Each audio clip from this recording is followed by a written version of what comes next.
All this America loving is really putting the pressure on the left to swallow their delusional Trump hatred and join the USA Love Brigade. But alas, many of them just can't do it.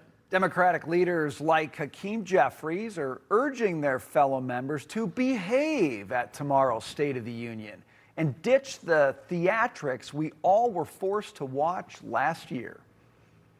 The two options that are in front of us in our House is to either attend with silent defiance or to not attend and send a message to Donald Trump in that fashion. Close to 24 Democrats are planning to skip the speech altogether. Senator Adam Schiff joining that crew today. He will not be missed, along with the rest of them. John Fetterman may be the lone voice on his side, urging a little common sense. I do plan to go to the State of the Union, and then I do hope all the other Democrats that choose to come, that we don't do the same kinds of things that happened at the last year. I mean, it was really undignified. I don't care who the president is. Don't yell and disrupt that. It's like you really should respect the office. Let's bring in Wisconsin Congressman Derrick Van Orden and Montana Congressman Ryan Zinke, both former Navy SEALs. Welcome, gentlemen, and thanks for your service. You're probably brimming with as much excitement as we are about what happened for the U.S. hockey teams, both men and women. Congressman Van Orden, I'll start with you. If I knew the men's hockey team was going to be at that State of the Union, I don't care what I'd think about the president. I would want to be there. These Democrats who are skipping, I think it's a real bad look. What do you think? I concur. Listen, it's okay. As a matter of fact, it's great to love the country you live in. And I love the United States of America, and the men and the women hockey players just showed absolute patriotism. They showed the ability to overcome adversity. They showed tenacity. Essentially, they showed every single thing that is great about the United States of America, and I'm so proud of those guys and gals. They just did it. It's amazing. I do want to say one thing, though, on a serious note. If Canada had taken Donald Trump up on his offer to become the 51st state, the Canadians would have had gold also. Absolutely true. Undeniably true, sir. Congressman Zinke, but what is it, and put these two together, what was it about not just the win, getting the gold yesterday, but it really is the image of the grit of these young men and what it says about being an American boy or man and just unbridled pride in our country. And what the Democratic Party, or at least the loudest voices in that party, what it sorely lacks and how much it's a cipher when it comes to just that level of pride in the United States. Just put those two together. Well, you know, it's great to see, obviously, such strong patriotism. And I think he said it well. I said, this is for the country. This is for America. And winning feels good.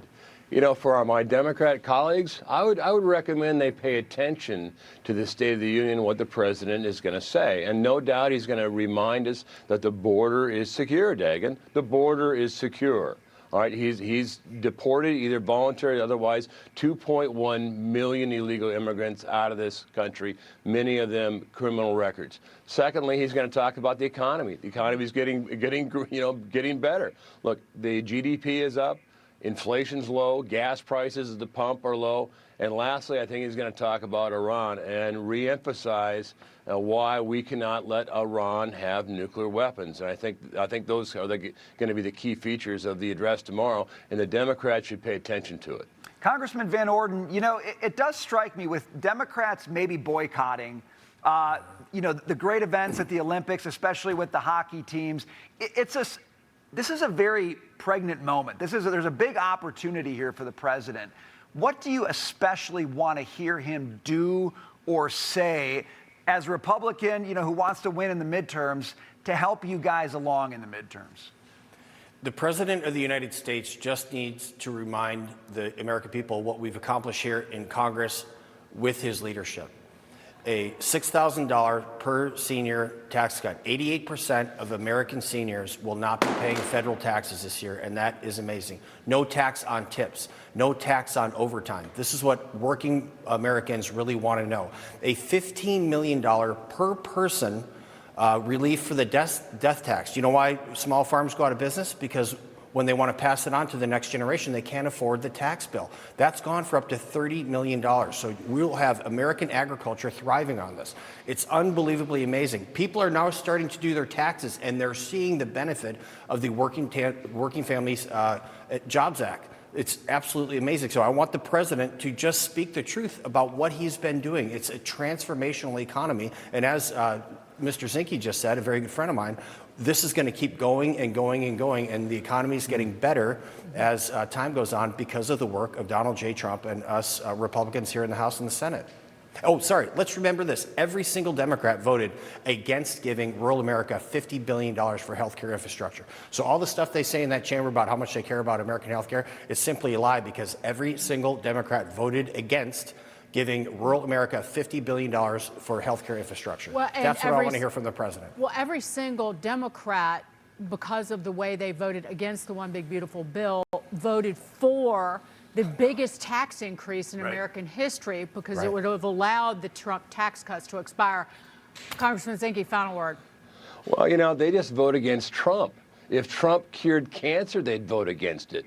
But the things they voted against Marxist-Leninist theology. They voted against condemning October 7th. They voted against lower taxes. They voted for what? Transgender clinics in India and having USAID fund such nonsense. So again, I think the president's going to lay out the things that are important, what's good in the economy, and there's a lot to be good about. And look, you know, energy alone, when gas at the pump is $2.25, below $3 nationally, that fuels the economy. So that means it's going to be better at the grocery store, going to be better getting to work, it's going to be better for farmers across the board.